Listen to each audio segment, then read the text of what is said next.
Josef, you had a near-death experience during a work accident.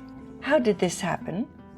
It was in 2007 when I, as a plant fitter, was to install an elevator for an international company in Salzburg.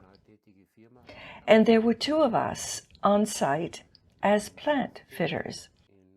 We were installing an elevator for a newly built hotel there that was supposed to reach 4 floors, with the lateral guide rails to be built up first and a motor to be installed at the top.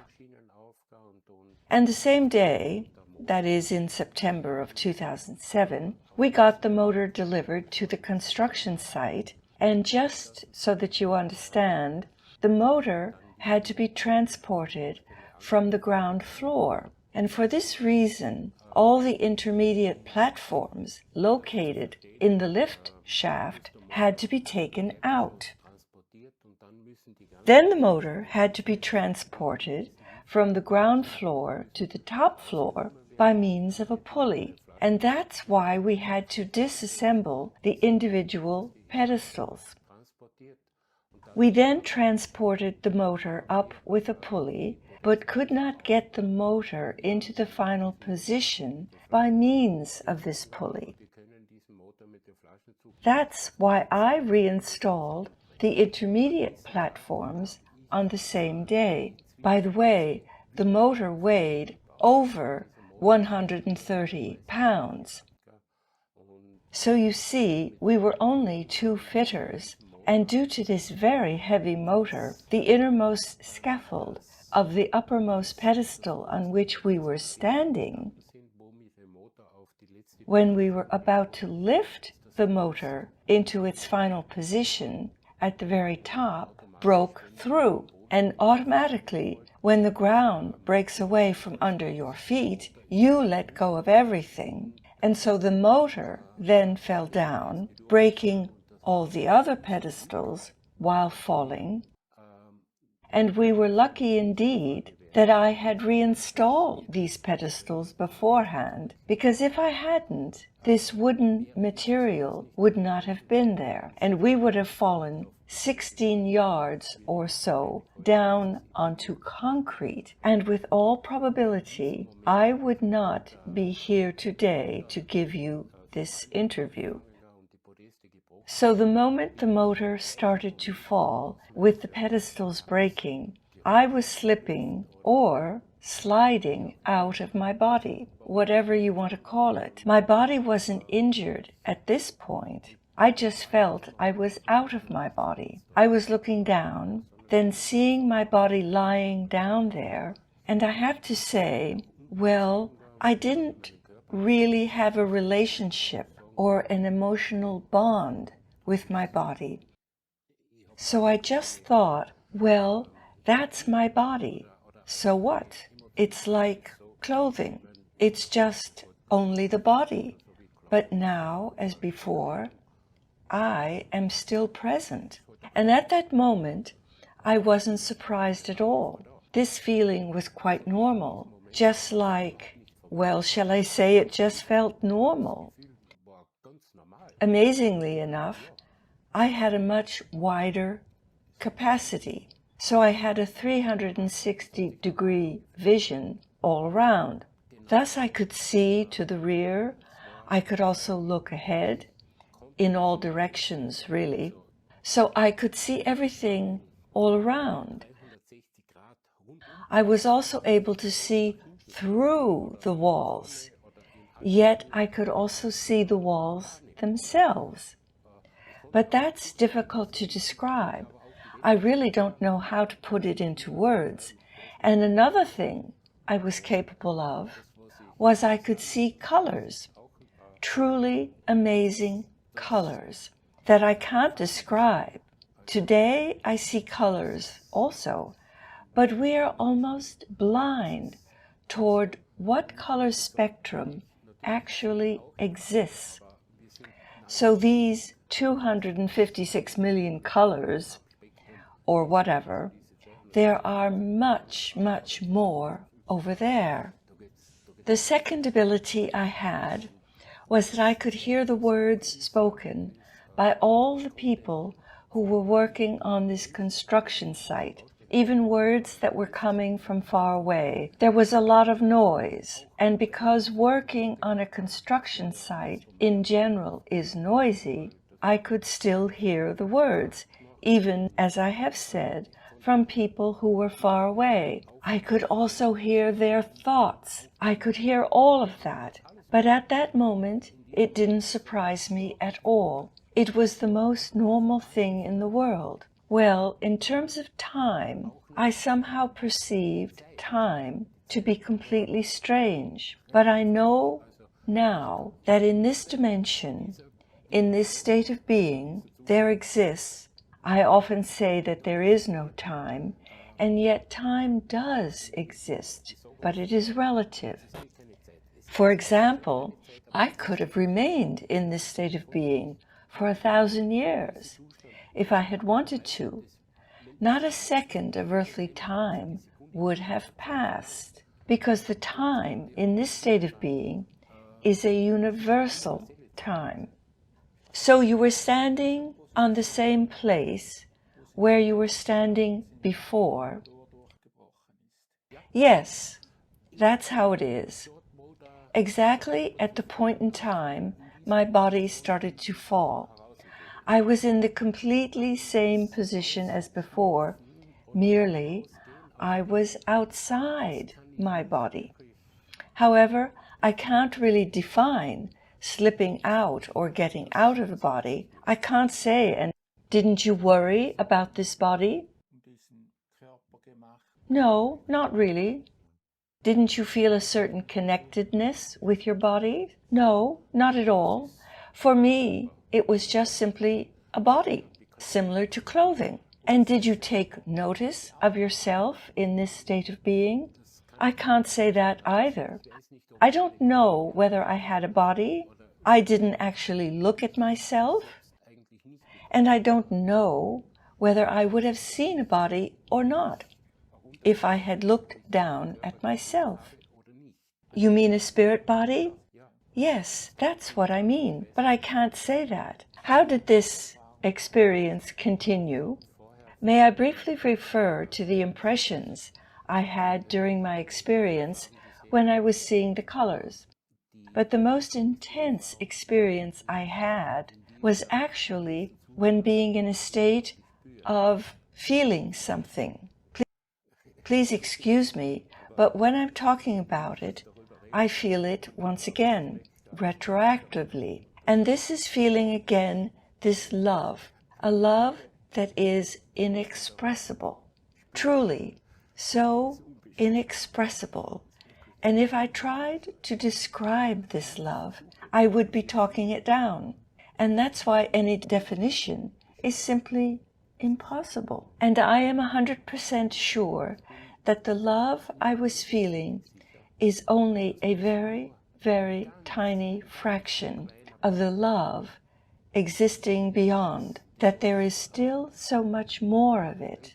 And I have to say that up until this experience, I was a completely different person, because I was not really open to out-of-the-body perceptions, near-death experiences, or other spiritual topics. On the contrary, I was more inclined toward the scientific side. So to speak, dead is dead and there's nothing more after that. And I wasn't really open, even though I had come into contact with a few people who wanted to explain such spiritual things to me, but to whom I said, no, please, spare me with these topics. It's not the topics I believe in, to put it somewhat diplomatically. And I also must say, I really have to say that even after this near-death experience, I didn't want to believe what I experienced. And it took me several years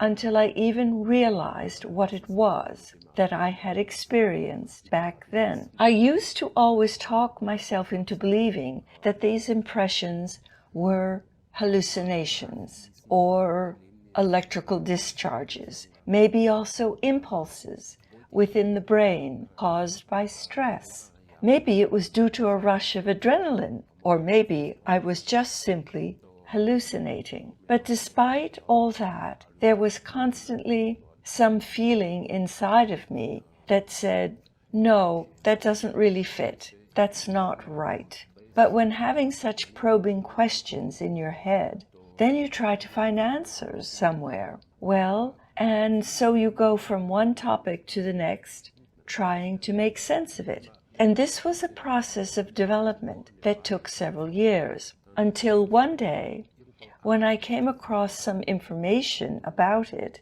You see, I was a motorcyclist and member of a motorcycle club.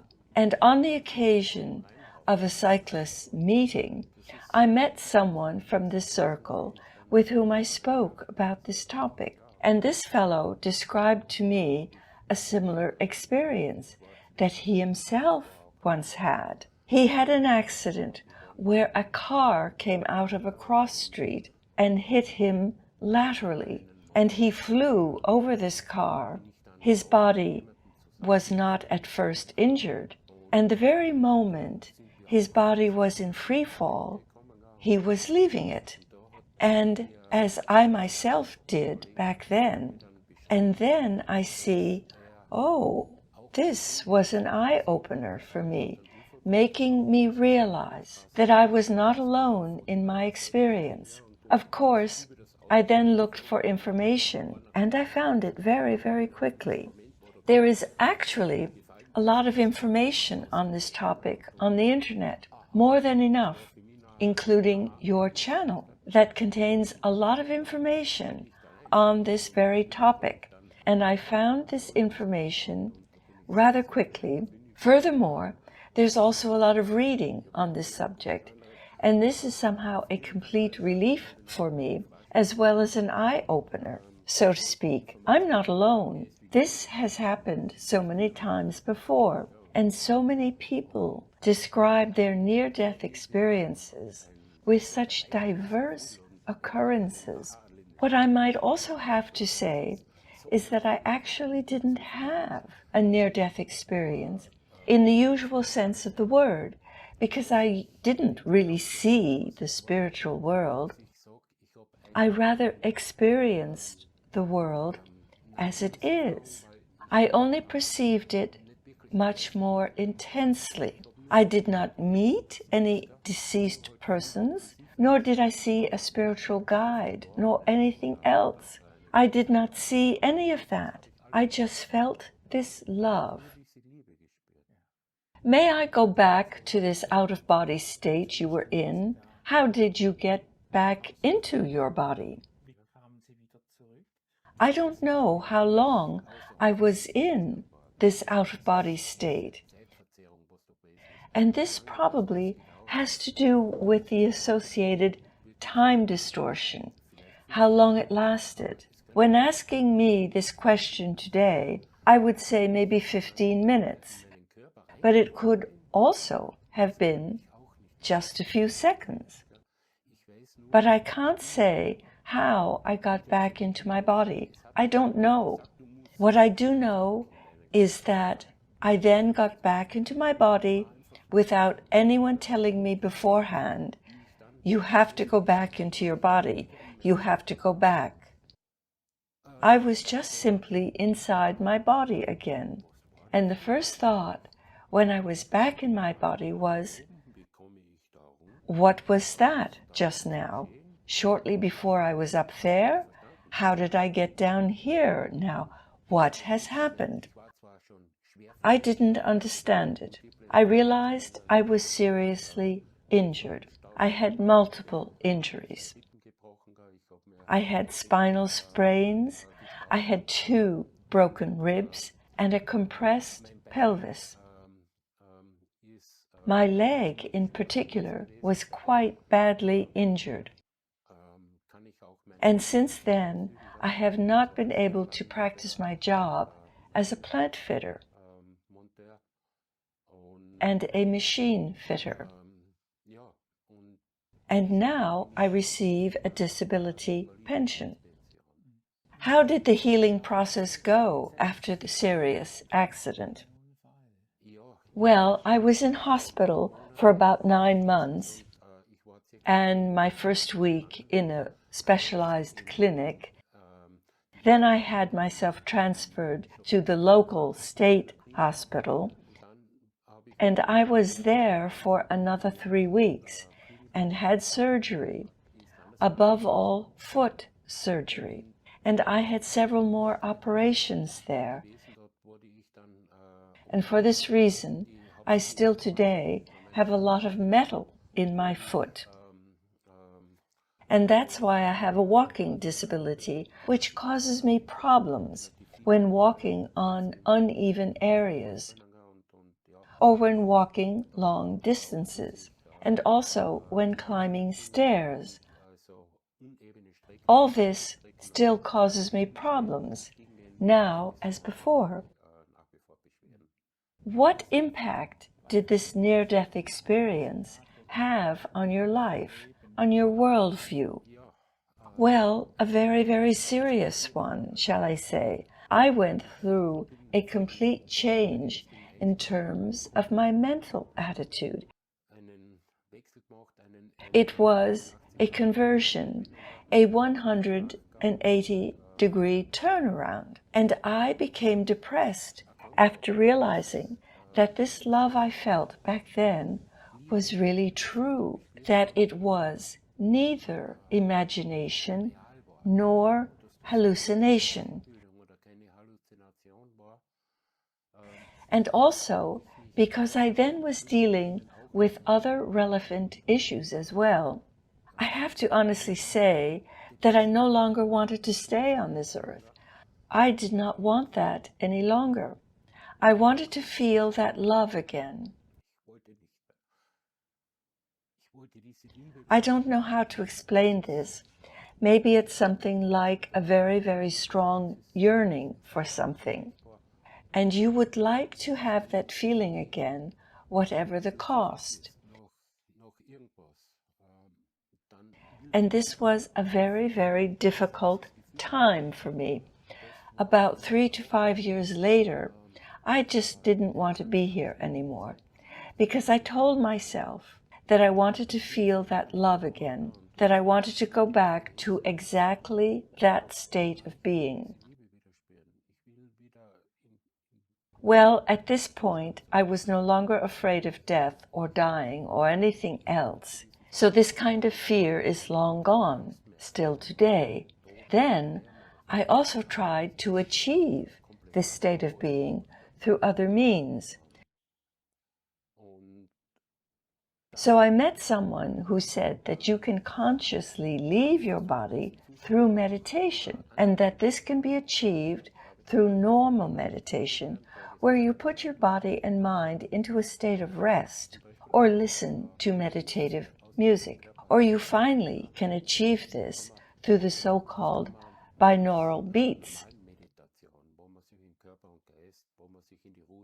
where the brain frequency is being reduced. And since I still felt all this yearning inside me all the time, I was then once again in a deep meditative state.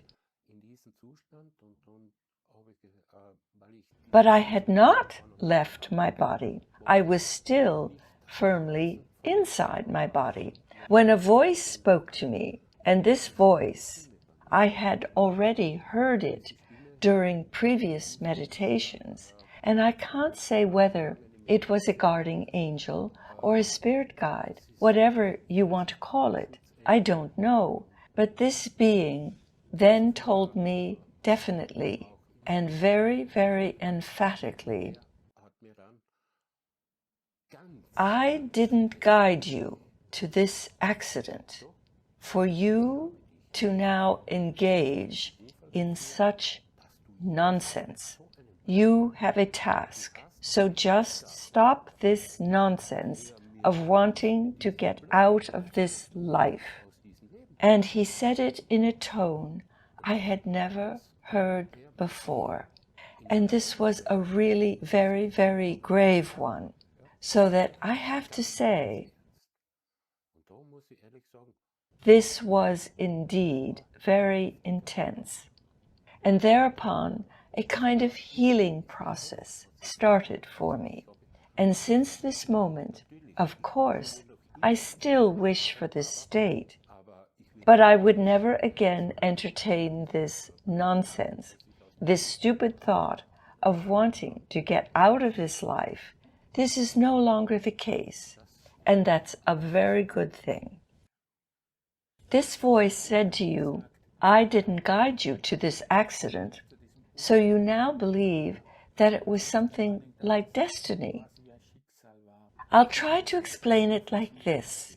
Everyone has a task to be fulfilled when incarnating, and above all, when incarnating unconsciously, and this means if you don't know anything about the mental or spiritual world, an emergency event, I will call it that, is provided, or possibly several emergency events.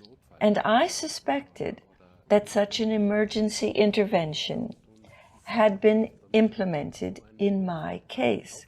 And when I now review my life as I lived it before, then I must honestly say that I was actually a completely different person before.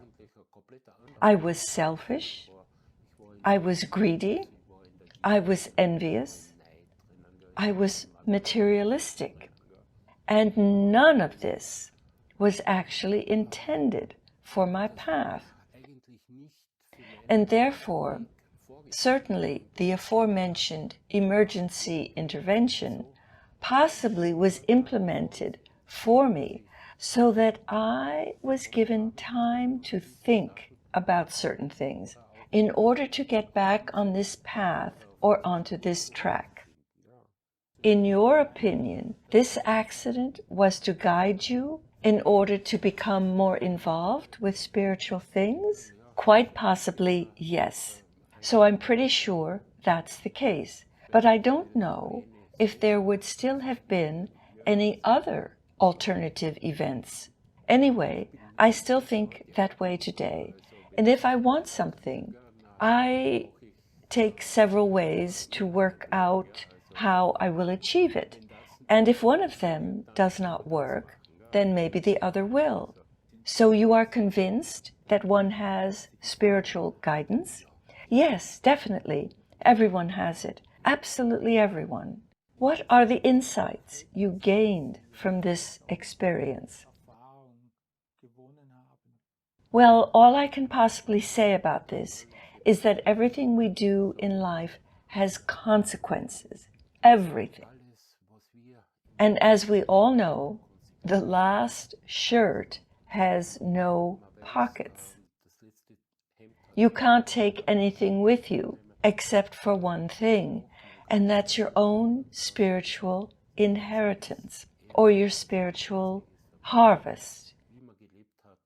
The way you lived and what you did and everything has consequences. So I can only say, be mindful of what you do, which things you support. Don't apply double standards, so to speak, me first and the others later, and things like that. Instead, always set a good example. Don't give in to ego, greed, covetousness, mere materialism, and the like. Just try to be a genuinely good man. Joseph, thank you very much. Well, it is I who thanks you.